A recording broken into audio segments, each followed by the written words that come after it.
You guys ever notice how different the brothers from House Clegane are compared to the other lords of Westeros? Well, their story is an interesting one. Even though they have the title of House Clegane, they aren't actually lords at all. They're what's called landed knights, which pretty much mean they have a keep and some land, but have no authority over anyone.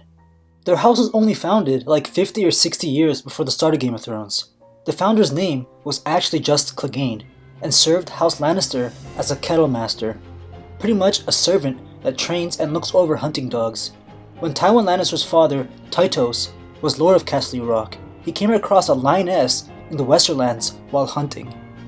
The Kennel Master Clegane saved Tytos' life from the attack of the lioness, but lost a leg and 3 of his dogs.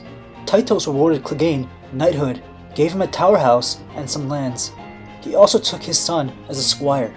The tower house he was given is named Clegane's Keep and is in the Westerlands, not too far from Castle Rock.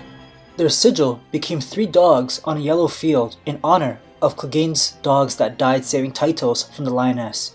The squire, who was Clegane's son, is unnamed, but he's the father of Gregor and Sandor Clegane. But there was an also unnamed daughter that I don't think was ever mentioned in the show.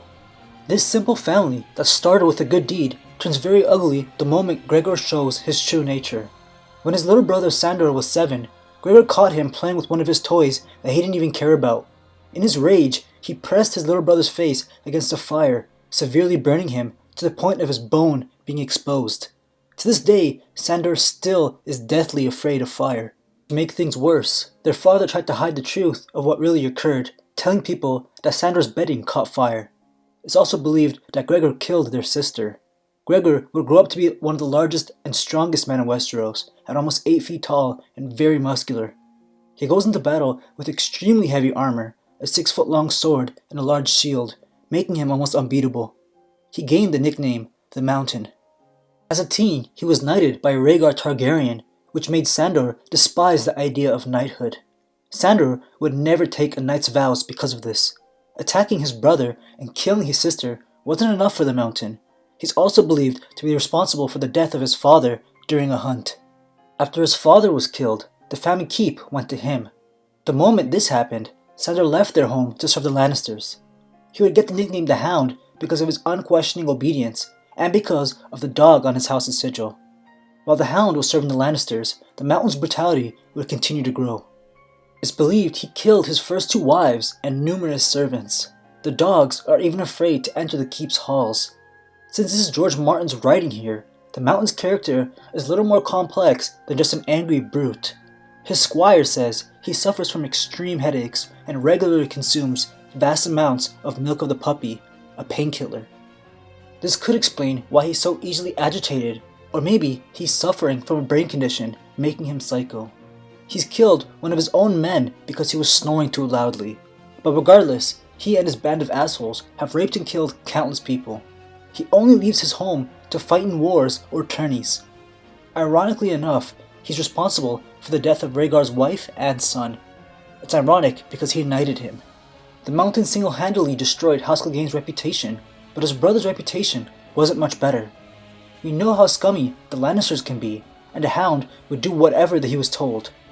He's short-tempered along with his impressive fighting ability. His burns continue to haunt him and fuel his hate towards his brother. He wants nothing more than to kill him personally. It seems like it was Gregor that turned Sandor into the way he is now. But unlike his older brother, he does have a good side. He always treated the Stark girls relatively well and protected them. Eventually, the Hound was done being obedient.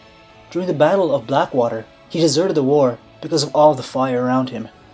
It never seemed like the 2 brothers were ever interested in continuing their family's legacy by having children, so House Clegane will most likely become extinct. The Mountain is already kind of dead after his fight with Oberyn. He's even been given the new name of Robert Strong. The Hound is a traitor, so it's unlikely he'll be given his family's lands back. And that's all there is to House Clegane. I'll probably have to update this video in a few years after the last 2 books come out. I think these 2 characters are very interesting and very well written, so I'll be happy to do it.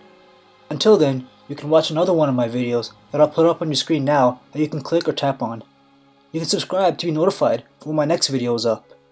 Thanks for watching this one, and I'll see you guys next time.